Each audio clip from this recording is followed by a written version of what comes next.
Eu gostaria de contar um relato que minha avó nos contava quando íamos visitá-la. A história era mais ou menos assim. Havia uma velha mulher, com cerca de 80 anos de idade, muito conhecida na região por ser uma curandeira. Seu nome era Dona Clemência. Ela curava, benzia e tinha uma reza para cada caso, inclusive para maus comportamentos e vícios. Fumantes, alcoólatras e pessoas com outros males eram seus clientes. Até crianças malcriadas muitas vezes eram levadas até ela por suas mães, na esperança de que, com suas rezas, o comportamento delas melhorasse, já que nem mesmo a cinta adiantava. Ninguém sabia ao certo qual era o seu método. Ela não permitia que as pessoas vissem seu trabalho. Apenas aquele que seria benzido entrava em seu escritório, um cômodo isolado da casa. Depois, saía são e salvo, mas sem se lembrar de nada do que havia acontecido lá dentro. A única certeza que tinham era a de que haviam deixado todo o mal naquele lugar. Dona Clemência nunca cobrava nada pelo tratamento. Dizia que não precisava de dinheiro e que seu trabalho já lhe dava o suficiente para viver. Certo dia, um homem foi até a casa de Dona Clemência, levando seu filho de cerca de 9 anos de idade. O pai explicou que precisava de ajuda, pois seu filho estava agindo de maneira estranha ultimamente. O garoto estava desobediente, respondão, falando palavrões e arrumando brigas constantemente. Além disso, estava mentiroso e até roubando pequenos objetos. Dona Clemência, a senhora pode me ajudar? Perguntou o pai, esperançoso. A velha não disse uma palavra. Apenas olhou para a criança com um olhar penetrante, analisando-a como um mecânico examina um motor antes de iniciar um concerto. Criança, venha comigo agora, disse ela, segurando firme o menino pelo braço e arrastando-o para um cômodo da casa. O garoto se debateu e gritou, pedindo ajuda ao pai para não ser levado, mas o homem nada pôde fazer. Enquanto levava a criança, Dona Clemência lançou um último aviso ao pai. Não importa o que ouvir, não entre, entendeu? Não se atreva a interromper. A porta foi fechada com firmeza. O pai, nervoso e apreensivo, aguardava do lado de fora. Minutos de silêncio absoluto se passaram. Sentado em uma poltrona, ele tentava imaginar o que a velha estava fazendo com seu filho. De repente, gritos atormentadores irromperam do quarto. Eram gritos terríveis, como se algo estivesse sendo arrancado das entranhas do menino. O pai saltou da poltrona e correu até a porta, mas se lembrou do aviso de Dona Clemência e hesitou. Logo, os gritos do menino se transformaram em algo ainda pior. Pareciam várias vozes misturadas, vozes de pessoas diferentes. Não soavam mais como a do seu filho. E então, o silêncio tomou conta do lugar. Minutos depois, Dona Clemência saiu do cômodo carregando a criança nos braços, desacordada. Meu Deus, o que a senhora fez com meu filho? Gritou o pai desesperado. Com calma, a velha respondeu. Seu filho vai ficar bem. Basta deixá-lo descansar um pouco. Não foi fácil curá-lo, mas eu o fiz. O homem não compreendia bem as palavras dela, mas viu quando a curandeira retirou do quarto 3 sacos pretos de tamanho médio. Eles estavam amarrados, mas algo dentro deles se debatia tentando escapar. Eram movimentos estranhos, acompanhados de ruídos que não se pareciam com os de nenhum animal conhecido. De repente, um dos sacos rasgou, revelando uma pequena garra negra e retorcida saindo pela abertura. O que são essas coisas? A senhora precisa de ajuda? Perguntou o pai assustado. Não se atreva a chegar perto, respondeu ela rispidamente. Esses são os que estavam dentro do seu filho, os que lhe causavam tantos problemas. Agora leve o garoto e vá embora. Eu cuido do resto. Sem fazer mais perguntas, o pai pegou o filho nos braços e saiu dali rapidamente. Antes de partir, ouviu o som da velha esmagando os sacos com um pedaço de madeira, matando o que quer que estivesse dentro deles. No dia seguinte, o homem voltou à casa de Dona Clemência para agradecer. Seu filho havia mudado completamente. Já não se comportava mal e estava mais obediente e prestativo. Ao chegar, encontrou a curandeira na cozinha, preparando o almoço. Desculpe interrompê-la, mas eu vim agradecer. Trouxe um dinheiro para a senhora como forma de gratidão, disse ele. Dona Clemência olhou séria para ele, mexeu a panela lentamente e respondeu: Eu não preciso do seu dinheiro. O que eu faço já me basta para viver. O homem insistiu, mas de repente a velha fez um movimento brusco com a colher. Foi então que ele viu, dentro da panela, a mesma garra que havia visto saindo do saco preto no dia anterior. Pálido, ele se calou e começou a se afastar lentamente, pronto para ir embora dali. Quando estava prestes a sair, Dona Clemência sorriu e disse com sua voz rouca: Eu sei que o senhor tem um terrível vício de fumar e que não consegue largar. Sei que anda doente, sofrendo com falta de ar. Venha me ver para resolvermos isso. E soltou uma sonora gargalhada. O homem estremeceu. Como ela sabia daquilo? Sem dizer mais nada, saiu dali às pressas. Dias depois, com aquelas palavras da velha martelando em sua cabeça e sua saúde piorando, o homem pensou consigo mesmo: e por que não? Então, tomou coragem e voltou à casa de Dona Clemência. Ao chegar, encontrou-a sentada em sua cadeira de balanço. Ela olhou para ele e, sem surpresa alguma, disse: Entre, eu já estava esperando. E apontou para aquele mesmo cômodo da casa.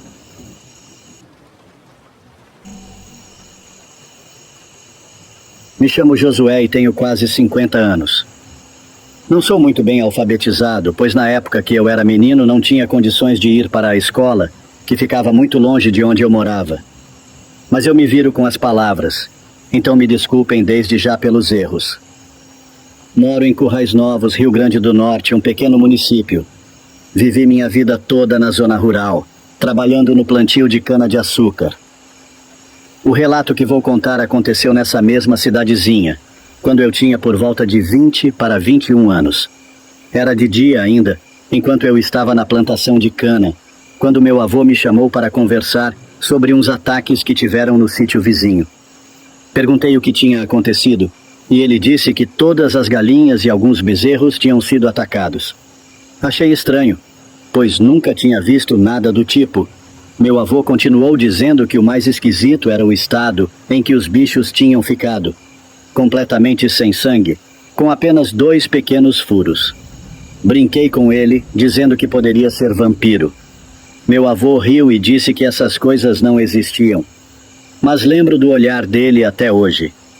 Mesmo dizendo que não existia, parecia que ele sabia de algo e não queria contar. Enfim, voltei ao trabalho. Cortava pedaços de cana com pragas, plantava novas mudas e retirava as que já estavam boas, colocando-as numa carroça para levar para o engenho. A única refeição que tive nesse dia foi o almoço. Como naquele dia eu estava sozinho, já que meu avô foi ajudar o vizinho a procurar o bicho que fez aquilo, acabei terminando bem tarde. Infelizmente não tinha relógio para ver as horas. O engenho ficava a alguns metros do sítio. Para chegar até lá, eu passava por uma estradinha de terra rodeada de mato. Preparei o burro e ajeitei a carroça, prendendo todas as canas que havia colhido, que por sinal eram muitas. Depois de um longo dia de trabalho, eu só queria deixar a carga no engenho, voltar para casa e dormir, pois no dia seguinte a labuta seria a mesma. Subi na carroça e fui andando.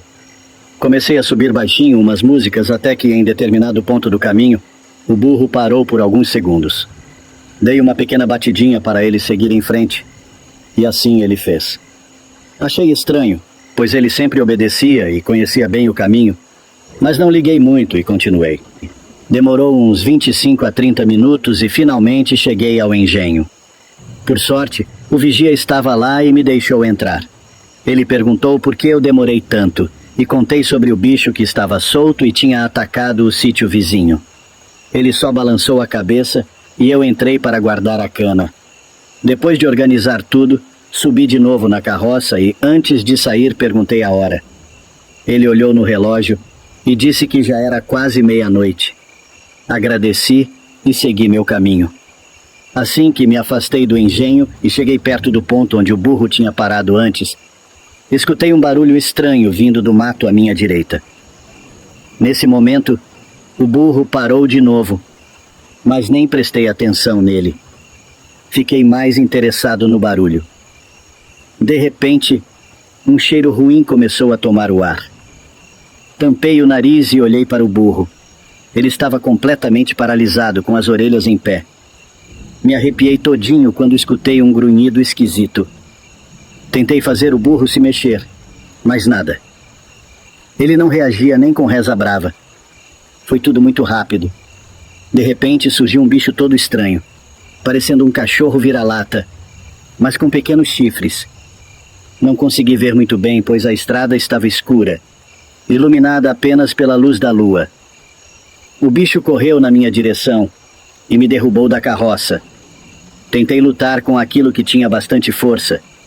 No começo, achei que fosse uma onça ou algum cachorro de fazenda, mas quando percebi a real, vi que aquilo não era nenhum dos dois. Por sorte, escapei do ataque e saí correndo, deixando a carroça e o burro para trás.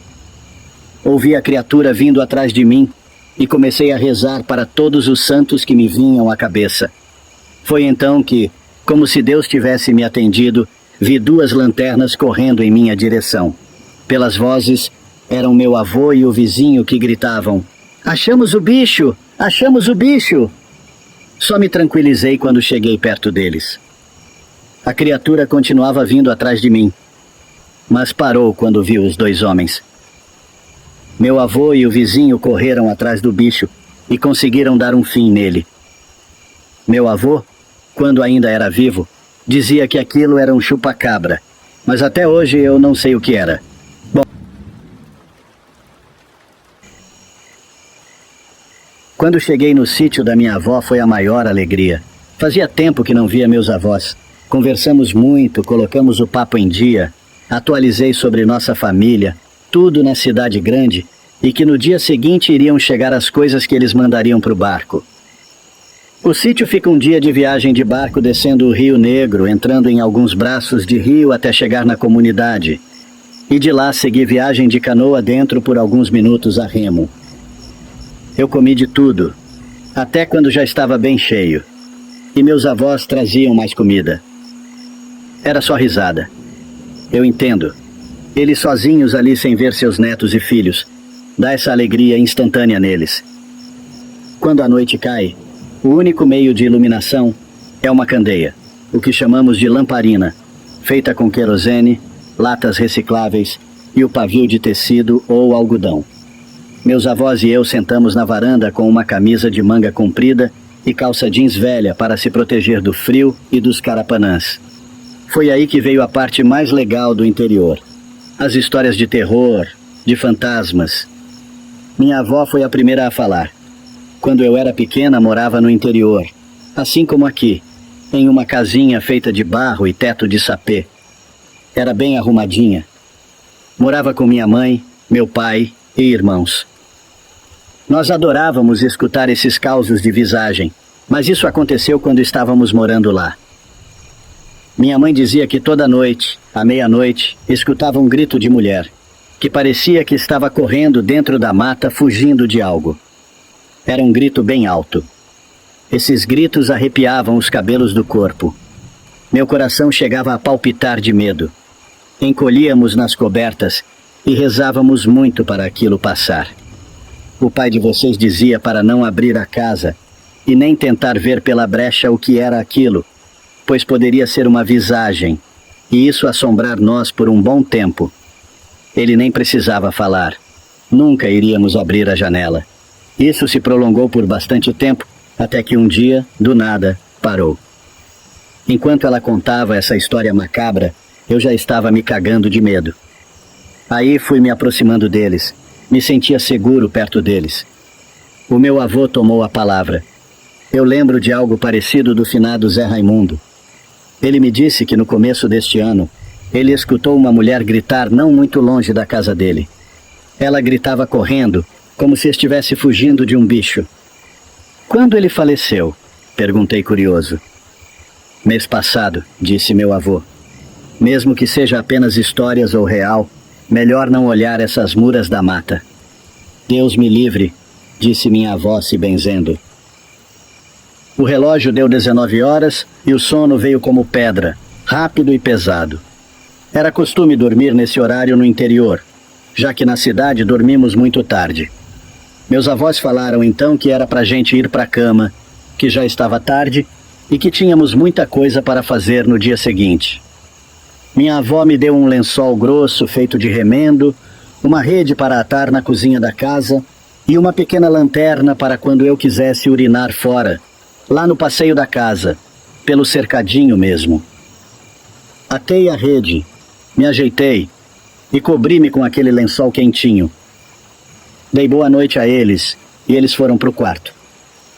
Fez-se o maior de todos os silêncios na casa e apenas pude ouvir o som de grilos, sapos e corujas do lado de fora. Eu fui dormindo naquele mantra natural. Acordei no meio da noite no susto de ter ouvido alguém gritar. Estava muito frio e o som dos grilos continuava lá fora, junto com os dos sapos. Eu não sabia que horas eram. Peguei a lanterna e liguei. Saía fumaça da minha boca. Estava um frio sinistro. Isso explicou o lençol grosso que minha avó me dera. Quando desliguei a lanterna, ouvi novamente o grito. O grito de uma mulher em desespero. Meu coração acelerou de aflição. E se for uma mulher pedindo ajuda de fato? Pensei. Mas então lembrei da história da minha avó. O medo me dominou. Eu comecei a tremer de medo e não mais de frio. Ouvi novamente o grito da mulher desesperada. Dessa vez meu corpo tremeu não de medo, e sim de aflição. Podia ser alguém, sim, querendo ajuda. A mulher gritou novamente e percebi que ela passaria por detrás da casa, passando próximo da cozinha onde eu estava alojado. Fui até a janela de correr da cozinha, peguei minha lanterna e assim que iluminei o lado de fora, vi aquela mulher sair do meio do mato, completamente nua, correndo sem cabeça. Fechei a janela e dei um grito muito alto. Meus avós acordaram no susto e foram correndo me ver na cozinha. Eu estava em posição fetal embaixo da janela. Minha avó escutou o grito da mulher, mas dessa vez já estava longe. Menino teimoso, eu te disse para ter cuidado com essas muras da mata, brigou meu avô. Minha avó fez o sinal da cruz na minha testa e nas minhas costas também. Foi quando o medo daquilo que vi foi passando, mas o terror em meu coração ficou. Eles me levaram para o quarto deles e deitei no meio deles. Minha avó colou um crucifixo debaixo da cama, pegou um óleo da bolsa, passou no meio da minha cabeça e começou a rezar junto com meu avô. O medo passou e eu dormi ali com eles, para que no dia seguinte eu recebesse a minha esculhambação. Mas depois disso, nunca mais eu abri a janela, independente do barulho que fizesse lá fora. Maria Ana só vivia blasfemando contra Deus e dizendo que teria o filho que o marido tanto lhe cobrava, nem que para isso tivesse que ser do diabo. Quem ouvia aquilo fazia o sinal da cruz e saía de perto. Em um final de tarde, armou-se um temporal. O céu ficou muito escuro e uma ventania como nunca vista se deu durante a noite. Na manhã seguinte, foram ver os estragos feitos pelo temporal, visitando uns as casas dos outros para ver se estava tudo bem. Ao chegar na casa de Maria Ana, a encontraram com suas vestes rasgadas, toda machucada e arranhada, como se houvesse sofrido agressão. Após ser cuidada, referiu não se lembrar de nada. Não havia sido o marido que a agredira, pois este já a tinha deixado. Enfim, ninguém soube o que realmente aconteceu. Passado um tempo, Maria Ana começou a enjoar e engordar, até que se confirmou o que ela e todos suspeitavam. Estava grávida. Mas de quem? Seu marido havia deixado. Lembrou então daquelas palavras maledicentes que proferia e se benzeu. Os meses se passaram, chegando a hora do parto. Dona Zega, a parteira da região, fora chamada. Foi um parto difícil, mas nasceu um menino que não chorou. Mantinha os olhos bem abertos e penetrantes, encarando a quem o olhasse. Aquela criança não chorava de forma alguma. Todos estranharam. No quarto dia de nascido, a criança já sentava no berço, ria e olhava fixamente para as pessoas encarando-as. Todos que iam visitá-los ficavam perplexos. Com uma semana de nascido, a criança já tinha os dentinhos e ficava de pé no berço. Numa dessas visitas das vizinhanças, aconteceu o improvável. Sob os olhos incrédulos das vizinhas, o bebê, com 10 dias de nascido, desceu do berço e, certeiro, deu 7 passos vagarosos e pesados, como o som de cascos de cavalo. Saiu da casa e foi em direção à mata. Ele nunca mais foi visto. Foi o meu pai quem me contou essa história. Quando ele era novo e morava numa fazenda no interior do Rio de Janeiro, um dia, quando tinha por volta de 13 anos, estava ajudando meu avô no campo quando viram um homem se aproximar. Ele era alto, mais alto que o meu avô, que tinha 1,80 e parecia ser bem forte. Veio cambaleando até que as pernas cederam e ele se espatifou na grama. Meu avô mandou meu pai ir buscar uma garrafa d'água e foi até o homem. Quando voltou, o homem já tinha retornado. Meu avô o ajudou a ir até o nosso sofá, onde ele adormeceu de imediato. Quando acordou, o homem, que se chamava Paulo, contou que havia se perdido. Disse que era de um município próximo. Falava de um modo muito simples, com um vocabulário muito limitado. Meu avô o convidou para jantar e passar a noite em nossa casa. No dia seguinte, Paulo fez questão de ajudar nos afazeres para mostrar sua gratidão. E ele acabou ficando. Tinha a força de um touro, o que era muito útil em uma fazenda. Meu avô deixou que ele morasse num casebre que pertencera a um antigo ajudante. Uma semana depois, num sábado, choveu bastante. Logo que os primeiros pingos caíram, Paulo bateu na porta do meu avô. Praticamente implorou para dormir no sofá. Meu avô, cansado e sem entender muito bem, deixou. Meus avós haviam ido dormir e meu pai ficou na sala com Paulo. "Você tem medo dos trovões?" perguntou meu pai, que havia notado que a cada trovoada Paulo tinha um sobressalto. Paulo lançou um longo olhar sobre os ombros antes de responder. "Não dos trovões, dos raios." "Por quê? Eles não são o que aparentam?" "Não?" "Não", disse balançando a cabeça. "O que são então?" Paulo coçou a cabeça procurando as palavras certas. Minha avó me contava uma história sobre monstros que vivem num outro lugar, diferente do nosso. Quando chove, eles vêm para o nosso lugar caçar. O raio é a arma deles. Meu pai não sabia se acreditava naquilo, mas estava achando a história fascinante. "E como eles são?" "Eles voam. A cabeça parece uma lâmpada e embaixo tem..." Ele esticou os dedos e começou a balançá-los. "Você foi atingido por um raio?" Sim, anos atrás. Desde então, eu fui marcado, e eles me procuram." Cerca de 2 meses depois, minha avó passou mal enquanto pendurava roupa no varal e desmaiou. Meu avô a levou ao médico na cidade vizinha. Meu pai foi junto. Paulo ficou tomando conta da fazenda. Quando nos preparávamos para voltar, começou uma tempestade. Sabendo que as estradas viravam lama e ficavam intransitáveis quando chovia, meu pai nos levou para a casa de um amigo e por lá passamos a noite. Durante a noite foram acordados por um trovão que soou como uma trombeta do apocalipse. "Deve ter caído aqui perto", disse meu avô. Meus avós voltaram a dormir rápido, mas meu pai demorou a pegar no sono novamente. Ficou pensando na história contada por Paulo. Na manhã seguinte, a chuva tinha ido embora. O caminho de volta foi demorado, a estrada ainda estava encharcada. Quando chegamos, meu avô saiu correndo do carro. Meu pai correu até ele. "O que foi, pai?" Meu avô não respondeu. O casebre de Paulo estava com a porta aberta, o telhado arrancado pela ventania. Não havia sinal de Paulo. Nunca mais o viram.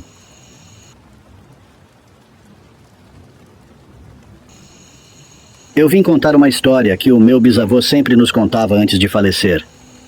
Bem, para vocês entenderem melhor, vou contar como se fosse ele contando. Lá por volta dos anos 80, Eu era menino ainda quando isso aconteceu, acho que por volta de uns 10 a 12 anos. Eu trabalhava num roçado de plantação para um senhor. Naquela época não tinha isso de escola, não. Quando a gente é pobre, tem que ir trabalhar, senão passa fome. Minha mãe sempre fazia uma marmita para eu não ter que voltar no pingo do meio-dia. Então, todo dia de manhã, ela já deixava meu almoço pronto. Eu já trabalhava para esse senhor há alguns meses, até que, na época de Quaresma, coisa estranha começou a acontecer. Meu avô sempre me alertava que não era para chegar tão tarde em casa, tentar sempre sair o mais cedo possível da roça, pois na época de Quaresma há muita coisa ruim solta por aí. Eu tentava obedecer, só que algumas noites terminava bem tarde. E foi num desses dias que voltei para casa depois das 10 da noite.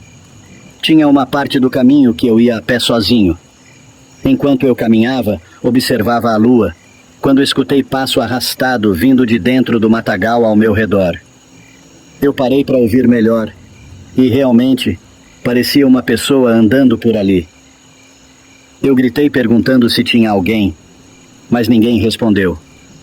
Continuei andando e parecia que o que tivesse lá continuava me seguindo. Comecei a correr e logo cheguei em casa. Minha mãe perguntou o que foi, porque eu estava tão afoito. Eu disse a ela o que tinha acontecido. Ela me benzeu e disse que isso não ia mais acontecer. Com o passar dos dias, eu sempre tentava voltar cedo, e em alguns dias conseguia, já em outros, não. Teve uma outra noite que saí tarde da roça e só escutava os passos dentro do mato. Continuei a correr até chegar em casa. Dessa vez, meus pais já estavam dormindo, então apenas rezei, jantei e fui dormir. Já numa outra noite, eu também saí muito tarde da roça.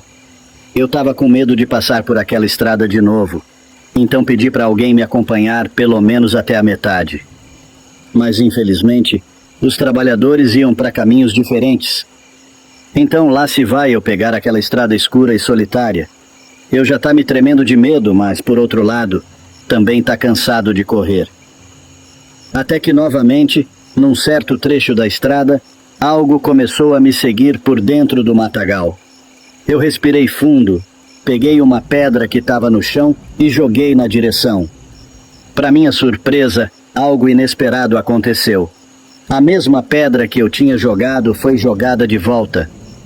Vendo isso acontecer, eu gritei e comecei a correr, acordando meus pais quando cheguei em casa. No dia seguinte, falei para o senhor, dono da roça, que só continuava trabalhando se eu saísse antes de escurecer.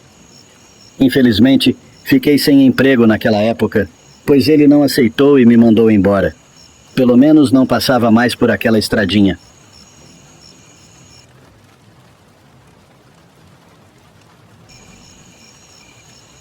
Meu tio João era um homem simples da roça. Nunca acreditou nessas histórias de assombração. Mas 2 dias antes de morrer, ele me contou algo que me deixou arrepiado. Ele disse que voltava do campo já de noite quando viu um cachorro estranho parado na porteira. Esse cachorro tinha um sorriso esquisito demais, mostrando os dentes como gente. Os olhos brilhavam no escuro de um jeito que ele nunca tinha visto. Meu tio tentou espantar o bicho, mas ele nem se mexeu.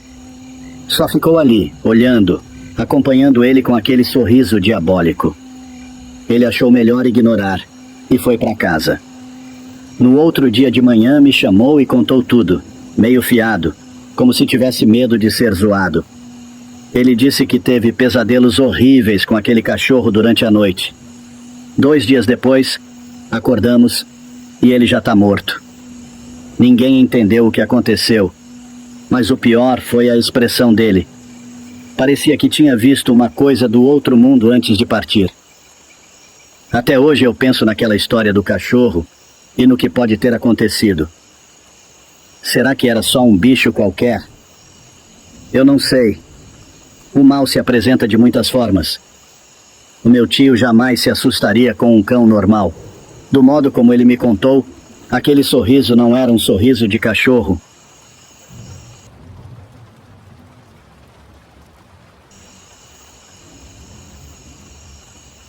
Vou contar um relato que ouvi do meu avô em uma noite fria, enquanto nos aquecíamos ao redor do fogão a lenha. Ele me disse que esse acontecimento marcou sua vida para sempre. Algo que nunca conseguiu esquecer.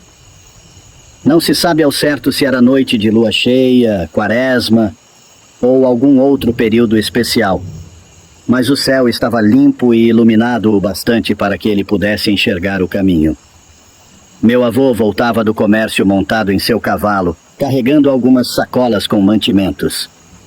O silêncio da noite só era interrompido pelo som dos cascos batendo na estrada de terra e pelo farfalhar do vento entre as folhas. Tudo parecia normal até que, ao chegar a uma certa distância de casa, o cavalo empacou de repente, recusando-se a dar mais um passo. Ele resfolegava, tremia e recuava, como se sentisse algo que meu avô não podia ver. Por mais que ele insistisse, dando pequenos toques com os calcanhares, puxando as rédeas e até falando com o animal, o cavalo não avançava. Foi então que meu avô percebeu, mais à frente, uma figura estranha parada no meio do caminho. Era um grande cão negro, maior que qualquer cachorro que ele já tinha visto, com olhos vermelhos e brilhantes como brasas vivas.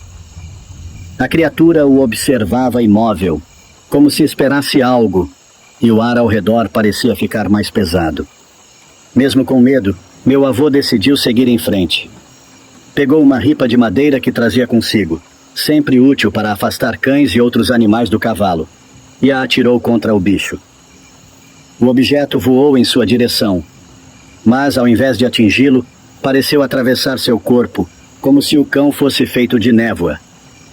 O animal recuou para dentro do mato, desaparecendo por alguns instantes. A estrada era estreita, rodeada por árvores retorcidas cujos galhos pareciam braços esqueléticos se estendendo na escuridão. O silêncio era tão profundo que ele podia ouvir apenas sua própria respiração e as batidas aceleradas de seu coração. Tentando se recompor, meu avô deu um puxão mais forte nas rédeas e fez o cavalo avançar, mas continuava olhando para os lados, temendo que o bicho aparecesse de novo. E ele apareceu. De repente, sem qualquer aviso, o cão negro saltou das sombras, investindo contra o cavalo. O pobre animal relinchou de dor e pânico quando os dentes da criatura se cravaram em sua perna traseira. O cavalo empinou violentamente, derrubando meu avô no chão. O impacto foi doloroso, mas não havia tempo para sentir a dor. Ainda no chão, ele se apressou em pegar galhos e pedras ao seu redor e começou a arremessá-los contra o monstro. No entanto, para seu espanto, as pedras pareciam atravessar a criatura como se ela fosse feita de sombra, dissipando-se por um breve instante antes de se solidificar novamente. Mas se era um fantasma, como podia ter mordido o cavalo? Meu avô não esperou para descobrir. Aproveitando o momento de hesitação do bicho, se levantou rapidamente e correu em direção à sua casa, sem olhar para trás. O barulho das patas pesadas da criatura ecoava logo atrás dele, como se estivesse o caçando. O desespero crescia a cada passo, mas assim que avistou as luzes fracas de sua casa no horizonte, o som dos passos atrás dele cessou. Ele virou-se por um instante e viu apenas a escuridão da estrada. O cão negro havia desaparecido. Ofegante e com o coração quase saindo pela boca, ele correu para dentro de casa e trancou a porta. Olhando pela janela, esperou ver a criatura à espreita na escuridão, mas nada mais aconteceu naquela noite. No dia seguinte, voltou até o local para buscar seu cavalo. Para sua surpresa, encontrou o animal vivo, mas extremamente assustado. Na perna traseira havia marcas profundas de mordida, como prova de que o que ele viu não foi um sonho ou ilusão. Depois daquele dia, meu avô nunca mais passou por aquele caminho à noite. Ele acreditava que aquele não era um simples cão, mas sim uma aparição maligna, um espírito errante que rondava a estrada à procura de almas para atormentar. Esse fato aconteceu em Alfenas, Minas Gerais.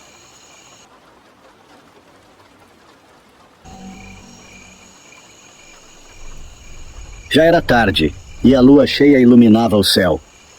Fred tinha acabado de chegar de viagem e ligou para Carlos buscá-lo para dar uma volta. Dirigindo pela cidade, passaram em frente ao cemitério e o assunto inevitável surgiu. Circulavam boatos de que, à meia-noite, uma figura fantasmagórica de uma velha chorava em frente a um túmulo. Muitos curiosos já haviam tentado comprovar o mistério. Carlos, fascinado por essas histórias, insistiu para que fossem conferir. Vamos entrar de uma vez, Fred. Esse carro não tem aquecedor. Estou congelando parado aqui, reclamou Carlos. Eu, hein? Tá louco?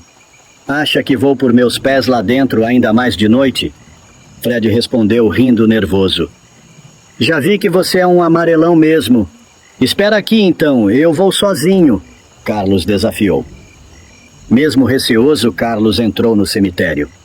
Nunca havia estado ali antes, e tudo parecia um labirinto de túmulos adornados com anjos e santos de gesso. O cheiro de velas queimadas e flores apodrecendo se misturava ao frio que cortava sua pele. O silêncio absoluto aumentava sua ansiedade. Então, a viu. A poucos metros de distância, uma senhora estava agachada, chorando diante de uma lápide recente. Carlos congelou. Seus músculos se recusavam a responder. O medo o paralisava completamente. Foi quando a velha se virou. Seus olhos vazios encontraram os dele e sua voz frágil e trêmula sussurrou. Venha, Carlos. Achei que uma hora você viria até aqui. O choque tomou conta dele. Aquela voz. Ele a conhecia. Aterrorizado, deu alguns passos à frente e olhou para o túmulo. Seu corpo inteiro tremeu ao ver a foto na lápide. Fred levou um susto quando Carlos entrou no carro pálido como um morto-vivo. Demorou muito, cara. Achei que tinha resolvido ficar por lá, brincou Fred. Carlos permaneceu em silêncio, os olhos fixos no nada. Ei, cara, fala alguma coisa. Seu rosto está mais branco que minhas provas de matemática, Fred insistiu. Finalmente, Carlos murmurou quase sem voz. Eu vi. Viu o quê? A velha? Aposto que era só uma velhinha qualquer chorando. E você se assustou à toa, Fred zombou. Carlos o encarou e sussurrou. Era sua mãe, Fred. E a foto no túmulo não era dela, era sua.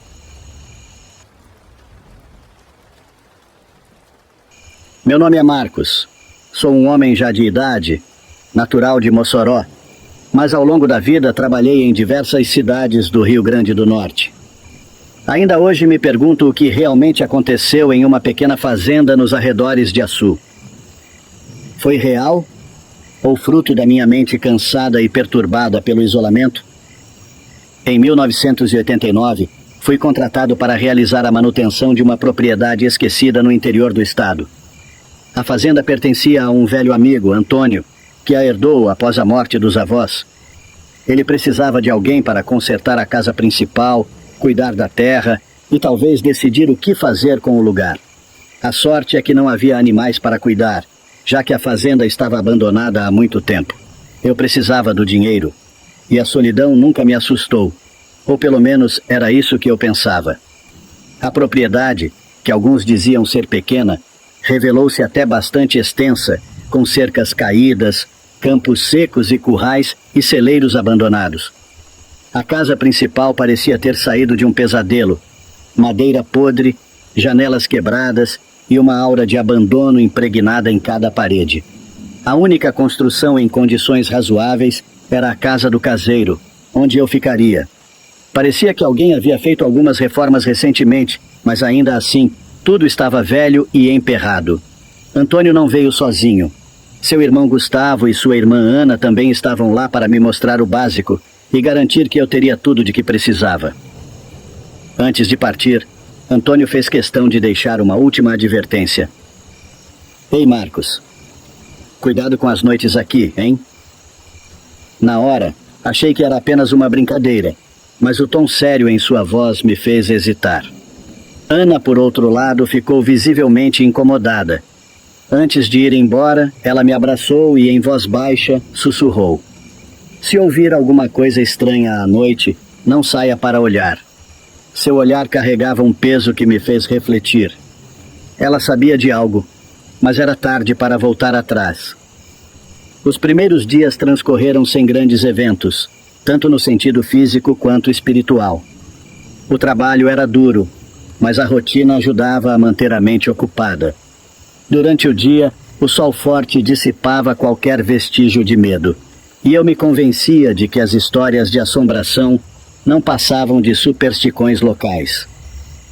No segundo dia, um senhor idoso apareceu na porteira montado em um cavalo e trazendo outro ao lado.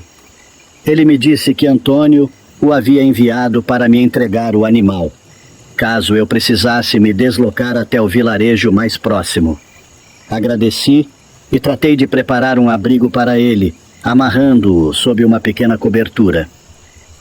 Por um tempo tudo correu bem, mas como dizem, a alegria de pobre dura pouco. Na quarta noite, enquanto jantava na cozinha, um som estranho cortou o silêncio. Era um lamento baixo, prolongado. Parecia humano, mas havia algo de errôneo nele. Algo que me arrepiou até os ossos. Peguei minha lanterna e saí para investigar, acreditando ser algum animal ferido. O vento balançava as árvores, mas não havia nada ali. Ainda assim, a sensação de estar sendo observado era tão intensa que voltei para dentro da casa o mais rápido que pude. Na manhã seguinte, deparei-me com pegadas ao redor do curral. Eram humanas, ou quase. Os pés eram pequenos demais para um adulto, mas as marcas deixadas pelos dedos eram fundas, como se fossem garras. Na sexta noite, acordei sobressaltado ao ouvir passos pesados na varanda. Eles não eram apressados, mas deliberadamente ruidosos, como se quisessem ser ouvidos. Meu coração disparou quando percebi que o som vinha de todos os lados, como se alguém estivesse circulando a casa. Peguei minha espingarda e abri a porta de supetão. Nada. Apenas o campo deserto sob a luz pálida da lua. Então, os passos continuaram. Eu não via ninguém, mas o som estava ali, tão real quanto minha própria respiração. E então, ouvi. Uma voz baixa, fria e sibilante. Você não deveria estar aqui. O som não vinha de fora, vinha de dentro da casa. O pavor tomou conta de mim. Fui à cidade em busca de respostas e encontrei um velho chamado Seu Lúcio. Ao mencionar a fazenda, ele empalideceu. Relutante, revelou-me a verdade. A propriedade era assombrada pelo espírito de uma mulher, uma antiga empregada da família, injustamente acusada de roubo e brutalmente castigada pelo capataz. Jogado ao fundo de um poço, seu corpo permaneceu ali por dias, até a morte, clamando por justiça. Voltei decidido a investigar. O poço ainda estava lá, coberto pelo mato. O cheiro era insuportável, um odor de podridão impregnado no ar, apesar de estar seco. Naquela noite, os lamentos tomaram conta da casa. E então eu a vi. Uma figura pálida, de olhos vazios como buracos negros. Sua pele era enrugada, molhada, quase translúcida.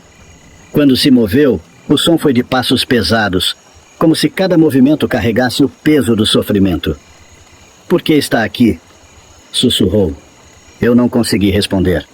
O terror me paralisou. Ela avançou, cada vez mais próxima.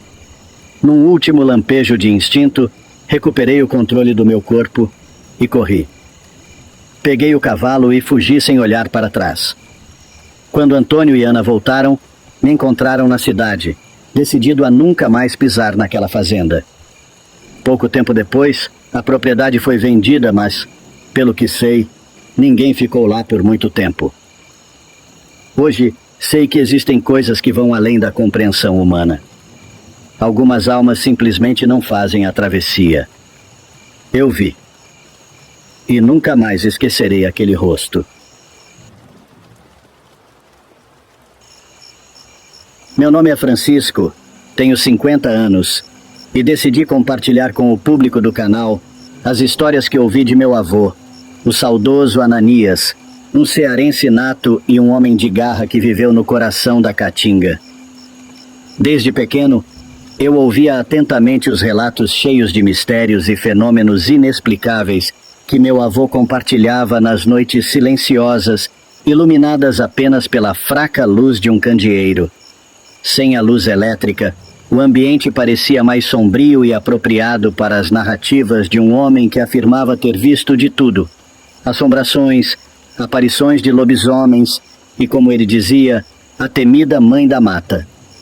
Meu avô, de origem simples, era conhecido pela bravura e pela fé que mantinha, apesar das dificuldades do sertão. Sempre acompanhado de sua esposa, Dona Margarida, ele me acolhia em sua humilde casinha de taipa, onde passávamos horas recordando e revivendo eventos do passado.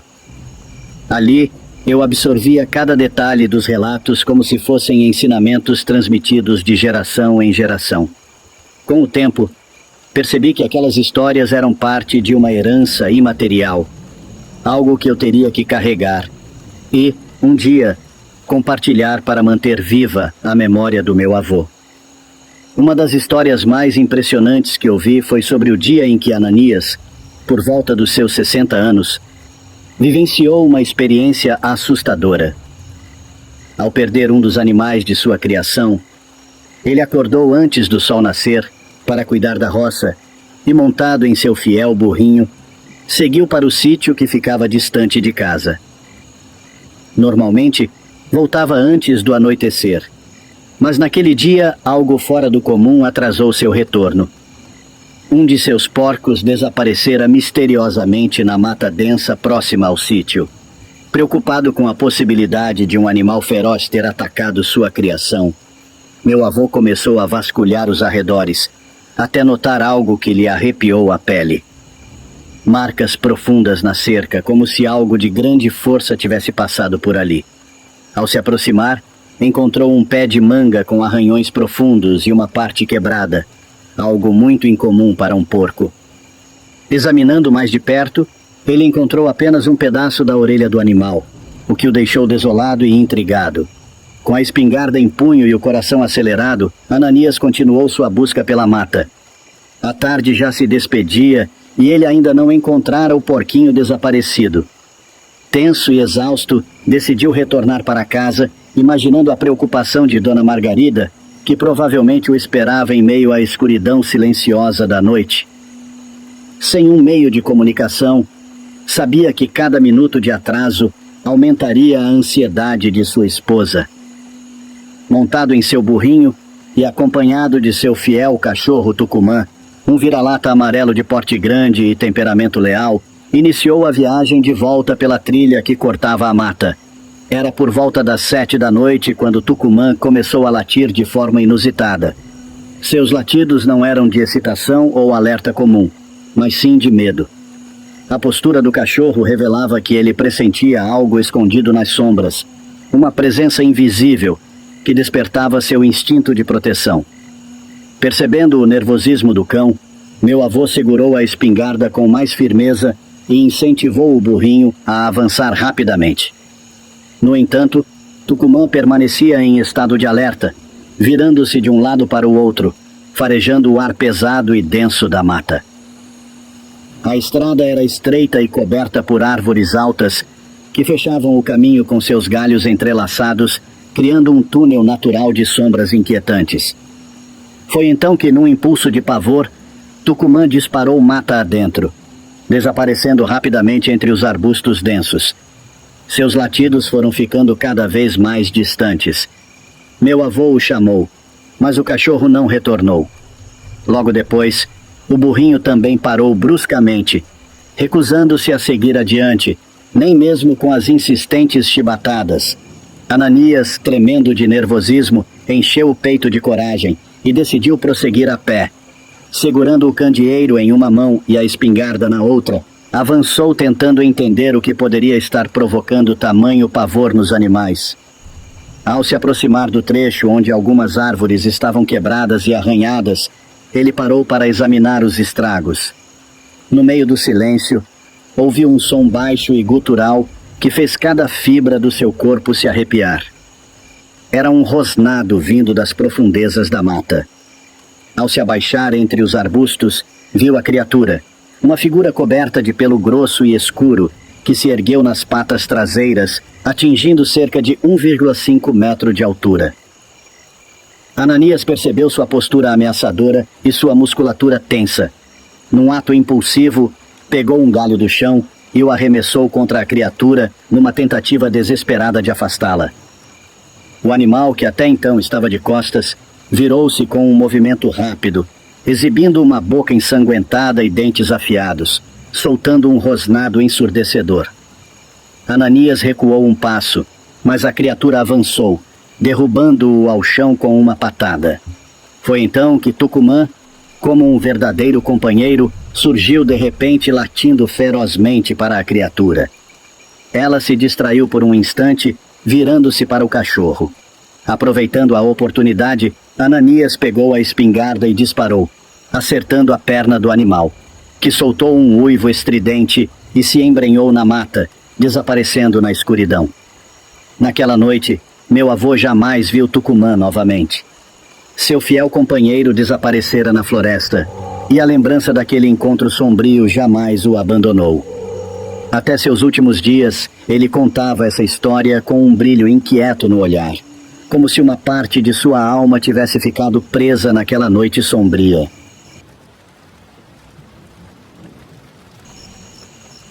Na minha infância, eu era louco por praias, açudes e piscinas. Onde tivesse um piquenique, eu sempre pedia para minha mãe me levar ou deixar que algum adulto me levasse. O ano era 1994 e eu tinha 12 anos. Naquela época, uma família vinda de Juazeiro chegou à cidade para tentar a vida. Logo fizeram amizade com a nossa família. Eram muito alegres e gentis, dispostos a trabalhar no que fosse preciso. O casal tinha 2 filhos e uma filha, todos muito felizes. Com o tempo, resolveram organizar um passeio a um açude próximo chamado Olho d'Água. Eu era fascinado por esse tipo de programa e fiquei animado com a ideia. Minha mãe não viu problema em me deixar ir com eles, pois eu era filho único. Levamos muita comida, água e alguns brinquedos. Assim que chegamos, saí correndo para a água. Mas a mãe do meu colega me advertiu que eu só poderia entrar se usasse uma garrafa PET na cintura ou debaixo do braço para evitar afogamentos. Eu não sabia nadar, mas isso nunca me impediu de me jogar na água. Próximo à margem, havia uma pedra grande usada como trampolim. Subíamos nela e pulávamos na água. Com o passar das horas, chegou a hora do lanche e todos saíram da água para comer, menos eu. Um dos rapazes me chamou, dizendo que se eu demorasse, não sobraria nada para mim. Quando tentei sair da água, senti um peso no meu calção, como se algo me segurasse. Ignorei, achando que era apenas a água saindo dos bolsos. Assim que cheguei na margem, um dos meninos perguntou quem estava comigo na água. Estranhei, pois sabia que estava sozinho.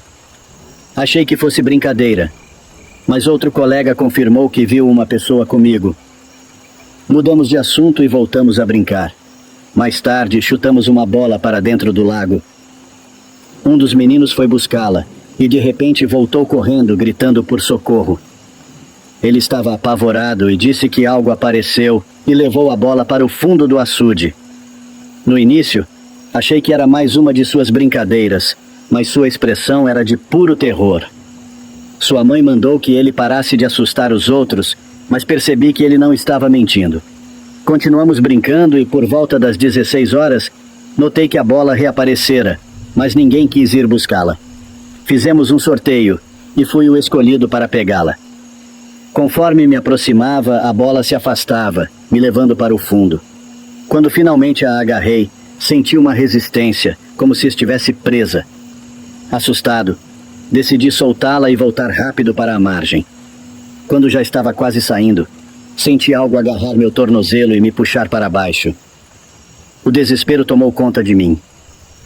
A água era escura e eu não conseguia enxergar nada, apenas sentir a força me puxando. Na margem todos me observavam, sem entender o que acontecia. Comecei a dar braçadas desesperadas, tentando me soltar. Em meio à luta, vi a silhueta de uma mulher com cabelos negros e lisos. Era uma força sobre-humana, determinada a me afogar. Eu tentava escapar, mas era impedido pela criatura. Felizmente, meus amigos perceberam meu sofrimento e correram para me ajudar. Conseguiram me resgatar, mas eu estava completamente abalado. Voltamos para casa imediatamente. Passei dias sem falar, refletindo sobre o que acontecera. Eu quase morrera nas mãos de algo sem explicação. Dias depois, um pescador foi encontrado sem vida no açude. Equipes de reportagem foram ao local e a população ficou em choque. O pescador era experiente e muitos duvidaram que ele pudesse ter se afogado por acidente. Alguns moradores comentaram que várias crianças haviam morrido ali e que estranhos acontecimentos eram comuns no açude. Ao ouvir esses relatos, imediatamente me lembrei do que vivi. Desde então, desenvolvi um pânico por lugares como aquele, especialmente açudes de água escura. Sobrevivi a um ataque de algo sobrenatural, e essa experiência me marcou para sempre.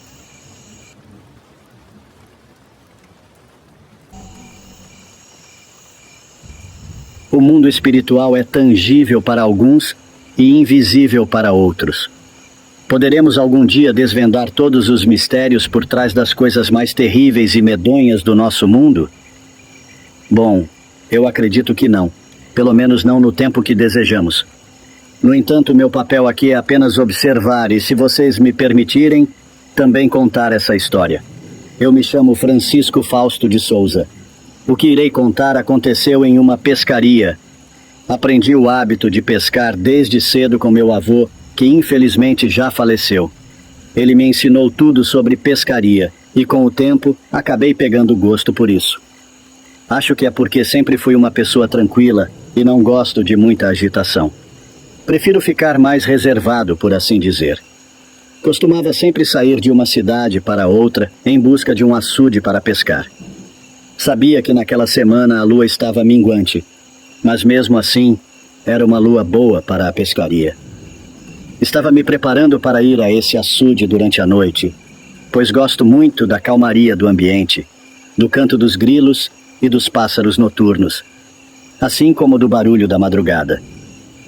Fiquei sabendo de um açude bom em Massapê, no município do Ceará.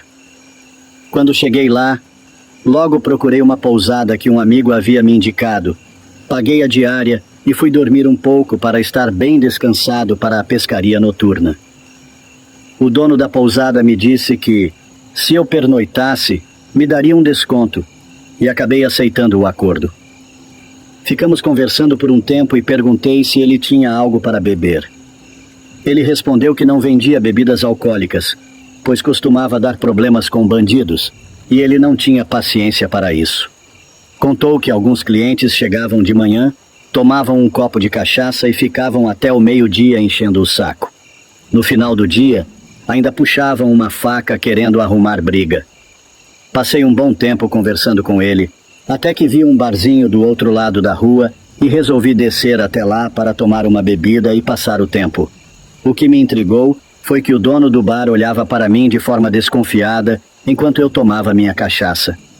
Fiquei lá tranquilo, até que de repente chegou um senhorzinho em uma bicicleta Monarch vermelha, daquelas bem antigas. Ele encostou a bicicleta, me cumprimentou de forma atenciosa e simpática e fez questão de me dar as boas-vindas puxando conversa comigo. Fiquei me perguntando como ele sabia que eu não era da região, e o mais incrível foi que ele falou o meu nome e perguntou se o meu quarto estava tudo bem. Fiquei espantado com aquele comentário e perguntei como ele sabia meu nome e por que estava perguntando sobre o meu quarto. Ele não respondeu nada. Ofereci-lhe uma bebida, mas ele recusou. Subiu na bicicleta, deu uma risada e em seguida foi embora. O dono do bar, de vez em quando, esticava o pescoço e olhava para mim como se estivesse pensando que eu iria roubá-lo. Não vou mentir, fiquei bem cabreiro com aquilo. Paguei a conta e fui embora. Dei uma volta pela cidade até que a hora de pescar se aproximasse e comecei a pensar que aquela viagem não seria tão boa quanto eu imaginava.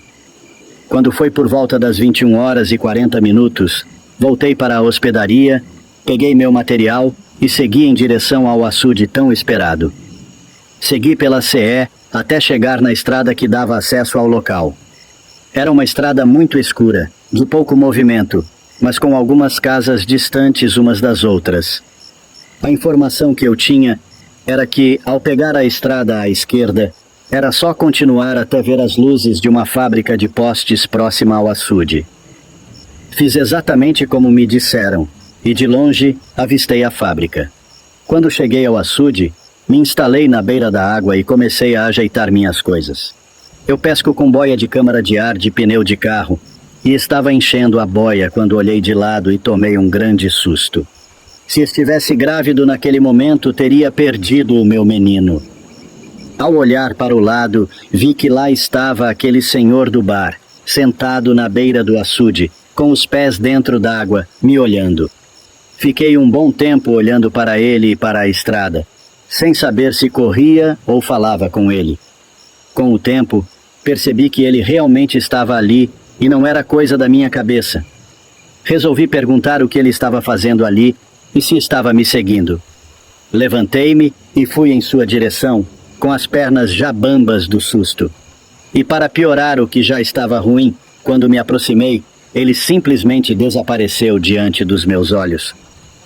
Saí dali numa correria tão grande que deixei todo o meu material para trás.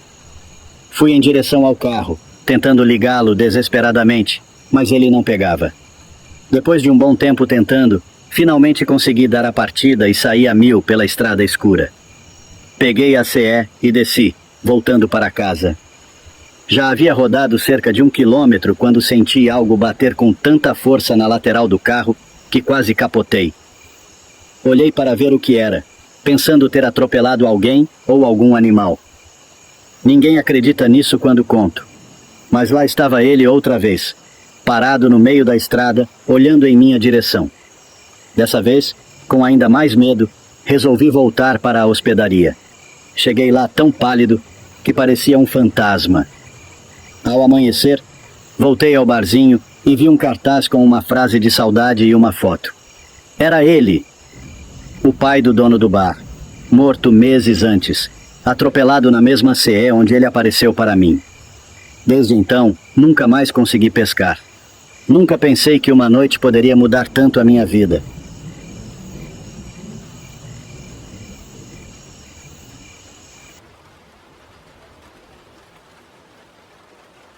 Tenho o costume de viajar muito. Sempre procuro conhecer bem onde estou pisando para evitar confusão. Mas às vezes, certas coisas simplesmente acontecem. Um dia, fui chamado para trabalhar em uma construção no interior. O serviço duraria 2 meses. Cheguei tarde ao local, um vilarejo pequeno, onde todos se conheciam. Como o alojamento era pequeno e não havia espaço para todo mundo dormir, decidiram que alguns ficariam na casa de moradores da região. Foi então que descobri que naquela noite estava acontecendo um velório. O falecido era um rapaz jovem e sua família estava inconsolável. Como é de costume em velórios, começaram a surgir histórias sobre sua vida e morte. Enquanto ouvia as conversas, perguntei a uma senhora de luto: "Moça, do que ele faleceu?" Com os olhos marejados, ela me respondeu entre soluços: "Foi aquela velha maldita que matou meu irmão." O clima ficou pesado. Não quis insistir, mas minha curiosidade não me deixou em paz. Fiquei atento às conversas ao redor e me aproximei de um grupo de senhores que falavam sobre o ocorrido. Tomei coragem e perguntei: "Amigos, o que aconteceu com ele?" Um dos homens, com um olhar carregado de superstição, disse: "Foi a velha da galinha. Ela apareceu para ele e o amaldiçoou. Depois disso, ele ficou doente e morreu. Não tinha quem benzesse. Você sabe como essas coisas são." A menção a tal velha me intrigou ainda mais. Pedi que me contassem essa história, e foi aí que soube da lenda. Anos atrás, vivia ali uma mulher solitária, conhecida por criar galinhas. Ela era obcecada por suas aves, cuidava delas como filhos e quase nunca vendia nenhuma, pois tinha pena de se separar delas. Um dia, percebeu que algumas estavam desaparecendo. Furiosa, passou a vigiar seu galinheiro todas as noites. Até que numa madrugada, flagrou alguns rapazes roubando suas galinhas. As pessoas já a chamavam de bruxa por sua aparência e seu jeito arredio. Mas, depois desse episódio, começaram a temê-la ainda mais. Ela olhou nos olhos deles e disse: "Vocês nunca mais vão se meter com uma viúva." A partir daquele dia, algo estranho aconteceu. Diziam que ela passou a tomar banho onde as galinhas ciscavam durante o dia. Às sextas-feiras, à meia-noite, era vista rezando nesse mesmo local. Pouco tempo depois, os rapazes e suas famílias começaram a adoecer sem explicação. Um por um, todos morreram de formas misteriosas. Anos depois, a velha também morreu. Quando encontraram seu corpo, havia uma carta ao lado, onde dizia que sua propriedade ficaria amaldiçoada para sempre e que qualquer um que pegasse suas galinhas sofreria o mesmo destino dos ladrões. Depois disso, ninguém mais ousou passar por suas terras.